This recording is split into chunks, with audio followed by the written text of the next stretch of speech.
Welcome to this video on Crossbow for the Commodore 64. It's a conversion of the arcade light gun game by Exidy. Exidy stands for Excellence in Dynamics, and the company created several light gun games for the arcades in the mid-1980s, perhaps the most infamous being Chiller, with its scenes of gore and blood. That was turned into an unofficial conversion for the Nintendo Entertainment System, where the player could use the Nintendo Zapper light gun. But on the Commodore 64, this particular game does not use the light gun, it uses the joystick controller cursor. As you can see, this is quite a heavy disk load, and I don't want to speed it up because we could miss something.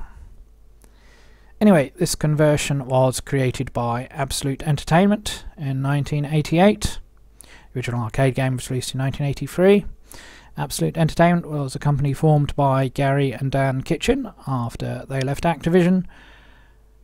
The game was programmed by Dan Kitchen, Steve Kitchen and Robert Prescott for Imagineering Incorporated. We don't know who did the graphics, no credits for those in game, and the music is by Alex DeMeo. Now, the Exidy light gun games were slightly different in that the player was escorting a character or a group of characters and protecting them by shooting the projectiles and enemies attacking the group. At various points in the game there is a map with a choice of paths, so you can play different routes through the game. The title screen is about to load.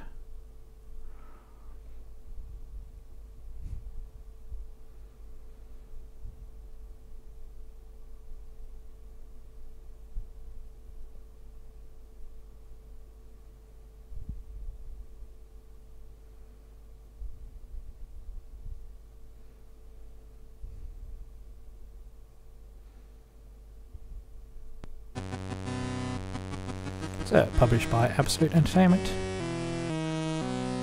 Copyright 1983, Exidy Incorporated. Copyright 1988, Absolute Entertainment Incorporated. Signed by Imagineering Inc. Dan Kitchen, Robert Prescott, Steve Kitchen, Alex DeMeo. Gary Kitchen was also involved in Imagineering Inc. Artwork: Louise O'Leary, Jesse Capulli, Gary Kitchen. So we do have some credits there. Alex DeMeo. So press fire to start. And I warn you, there is some disk swapping involved here to play the game.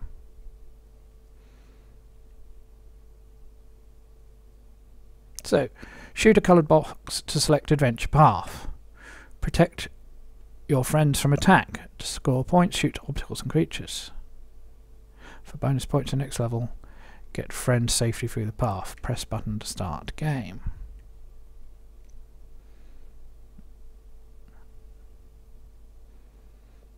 So now we load some more.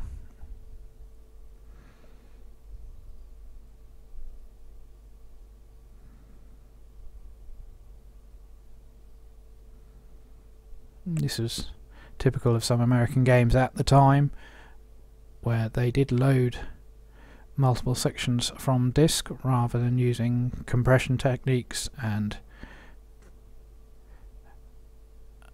other forms of loading.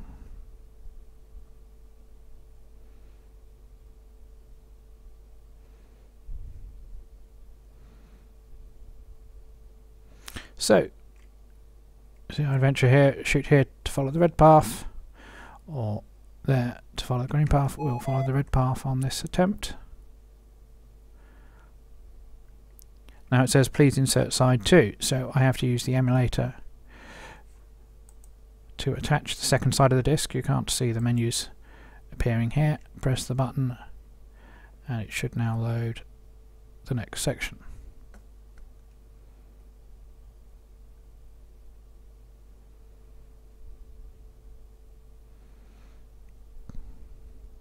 Disk loader is quite temperamental. I've had some crashes in the past and some problems selecting the second side, but if you use the warp mode in the emulator, of course, then the game starts, you lose characters, and it's not a good impression.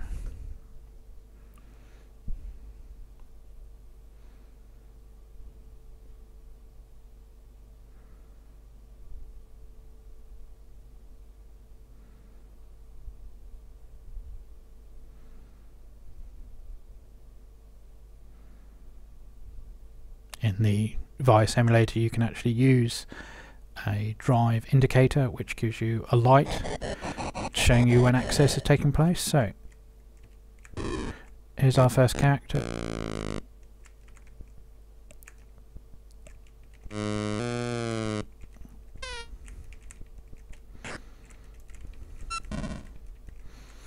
Don't shoot friends, so be careful of that.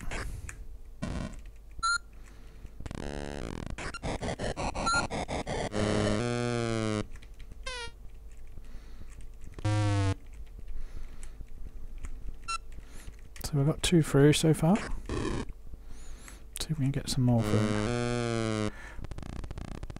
As you can see, the graphics are quite crude, but then that is reflecting.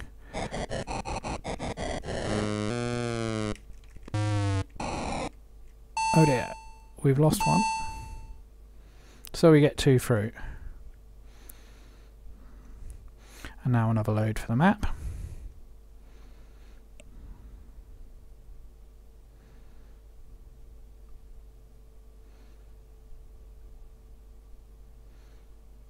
Several of the Exidy games are now available to download for free with the MAME emulator, multiple arcade machine emulator.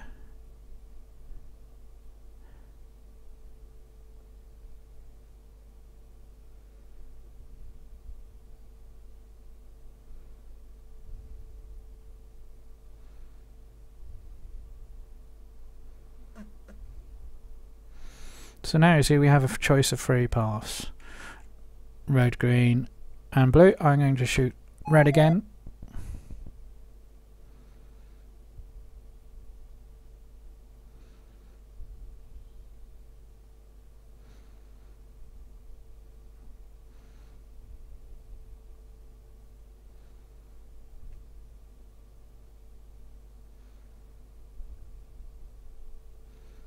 So as I was saying, the Vice emulator gives you a drive activity indicator. It's currently telling me which track of the disk it's looking at, and the LED is lit to show that it's accessing data. And you can tell sometimes if it's a large file it's loading, or it's loading lots of small files. This is currently a large file, so probably the background or the set of graphics. I imagine this uses a technique of loading in chunks of data for the level. So very different background here, which I had to shoot there to create a path over the lava. Shooting that eye gives you lots of bonus points.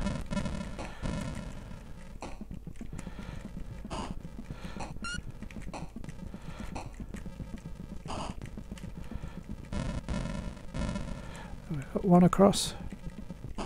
Can we get the other one across? Survival bonus. And they've earned a new friend to protect. Looks like some sort of hooded monk.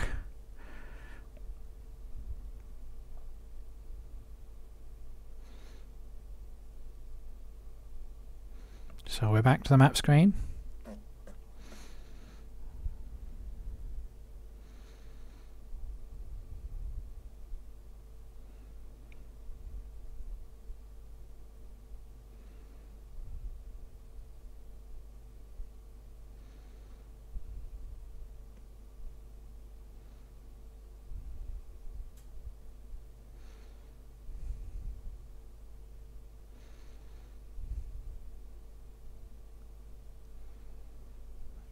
So we followed the red path to the village, the red path to the volcano.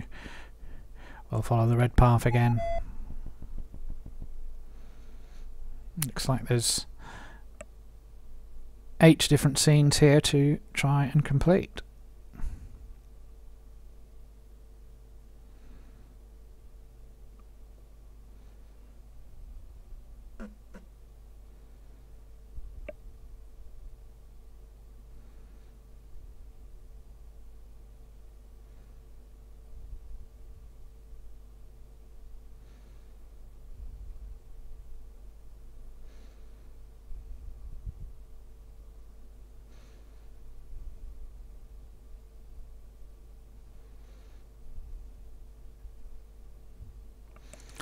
So as you can see, you spend more time loading than you do actually playing the game, which is a bit of a bore.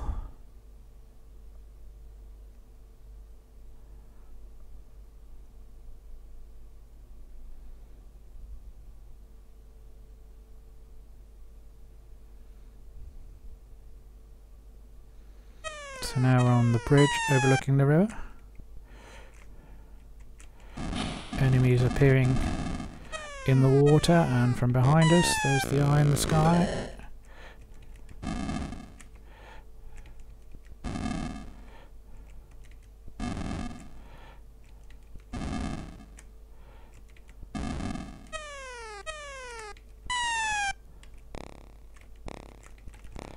Oh no, we lost that one.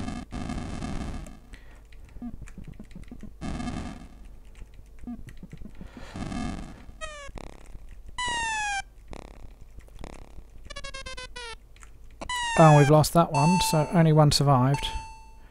But I have earned another new friend, the lady in red.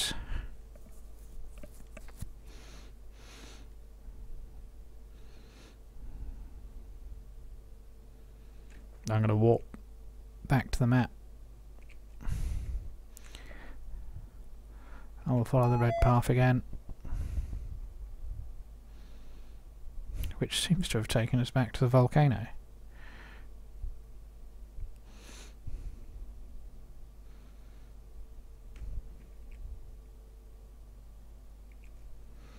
Speed that up a little.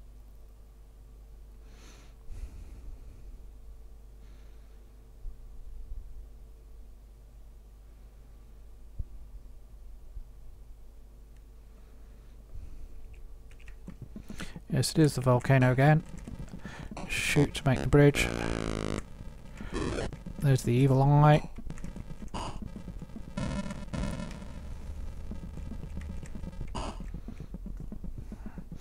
I wasn't shooting the friend, I was trying to protect her.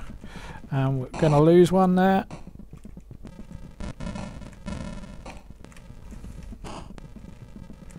Oh, I just missed her there.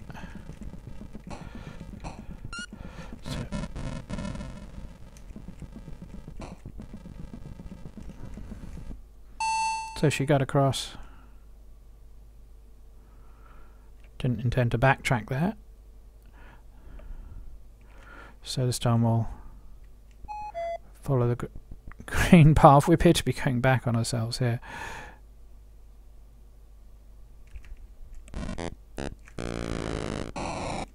Oh no dear. So that's game over. And here we go, entering our initials on the high score table. So that's a rather long video on Crossbow for the Commodore 64. Hope you've had the patience to sit through it. Keep watching my channel for more Commodore 64 gameplay videos, and join in the discussion at Retro Games Forever on Facebook.